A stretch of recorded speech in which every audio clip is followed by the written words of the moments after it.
Welcome back to season 3 of What's on My Needles. Now, last time I told you about the new format. So this is week 2, working on the little baby dragon. Last week I showed you how to work up the wings. And yes, there are lots of little ends to weave in at the end. That's just part of how this one works. So this week I'm going to show how to do the cast on for the side of the body, how to work up and over while attaching the wings. Okay, so let's get started. Please remember to like, follow, and subscribe to these social media platforms. Links will be provided in the description below. Okay, so I'm all set up, and you'll notice I have a crochet hook, not a knitting needle.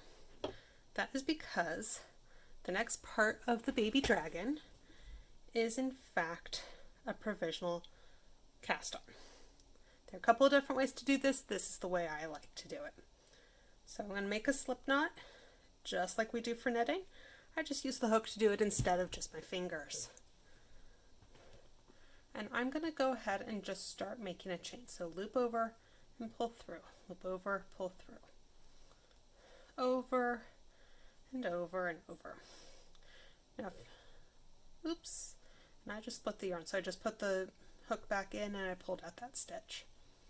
Now you'll notice I am using the same kind of yarn as the rest of the project, excuse me.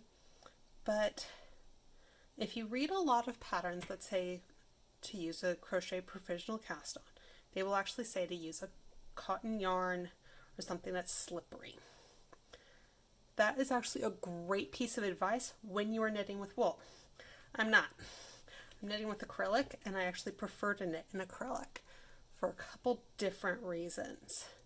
Main one, it's washable. I have a child, and I'm not the cleanest person. Therefore, acrylic is a great thing.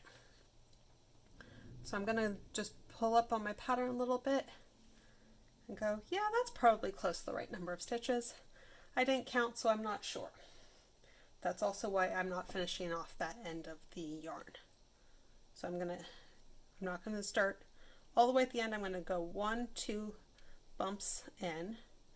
Now I'm going in the bump, not in the pretty little V's. And I'm going to grab my working yarn. I'm going to lay it over. I'm going to hold, in this case, the tail and the working end and pull through. That's just so I have a little bit of tension, so it's a bit easier.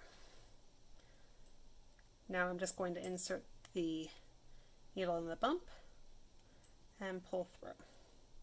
And you really should be making sure that you're not splitting the yarn. I've just learned when I'm taking out this chain that likely I'm going to have to cut part of it. So I've just kind of gotten used to not worrying about that. But this is just how I do it.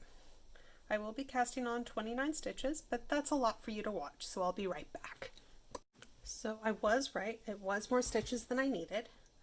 So when I got to the last stitch, I counted 2 more stitches, backed up to there, and then cut the loop. So I've got a little bit of an end there and a little bit of an end there. Now the pattern says to purl all the way across. So you'll probably notice in all of my patterns that the first row doesn't have that slip stitch. It took me a while to figure it out, but you can't really slip the first stitch of the first row with most cast-ons. If it works in your cast-on, great. It doesn't work in cable cast-on, and it really doesn't work in a provisional cast-on of this style. So the main thing that we're working on with the body is making the shape of the tail. So the little dragon went through a couple different variations before I came to my final decision.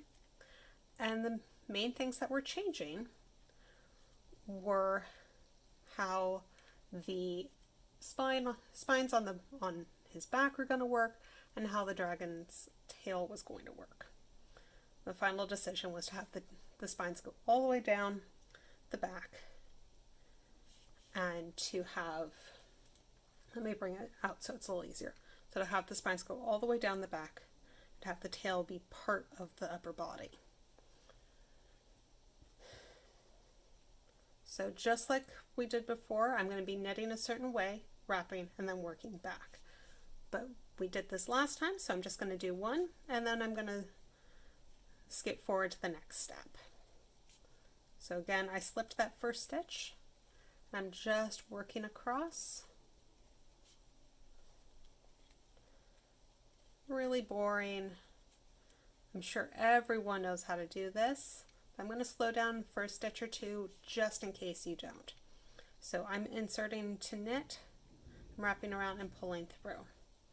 Now most of you are who are avid knitters are probably going, but your stitches are twisted. Yes, my stitches sit backwards on the needle. This is why I don't typically teach how to knit. That's caused by the fact that I actually wrap my yarn the wrong way along the back. Okay, so I needed to slip a stitch and then knit 26. 2, 4, 6, 8, 10, 12, 14, 16, 18, 2, 3, 3 more, and then wrap and turn. So I'm going to slip the next stitch with the yarn in back, put the yarn to the front, slip the stitch back on, and turn around. Now I'm going to do that a couple more times, decreasing 2 stitches each time so it makes that nice taper shape, and I will be back when it's time to attach the wings. If you would like to help fund this page, please find me on Patreon at Theatrical Crafts. So I am on to the slightly weird row where I'm adding the wings.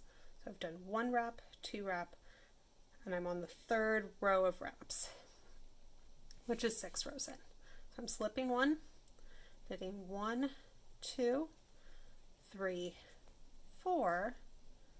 So I've got 5 stitches on the needle. Then I'm grabbing my wing. Now I'm actually going to make sure that that little end is on the inside.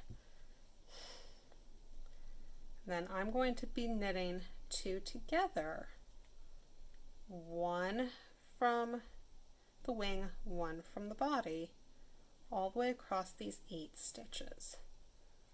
Now, for those of you who have done 3 needle bind offs, this is basically the same procedure, or closing up a double knitting project, again, same procedure. So in my case, I slip through, pull together, or knit together. Most of you, the stitches will be coming to you like that, so it's a bit easier, but you still have to make sure you find the right hole and the right hole to pull through. And slip, slip, and knit. And then I will continue to work the couple more short rows, and then there's 2 ridges on top. Now those 2 ridges are to accommodate the spine later on. So one of them is purling on the right side and one of them is knitting on the wrong side. And that's all there is to the body. So I will see you next week. Sorry this video was a bit shorter, but this is a bit easier. And next time we will be working on the bottom side of the tail and the tummy. This video was sponsored by Sam Cardenas, my stylist at Color Street. To find a link to my party through her, please check the description below.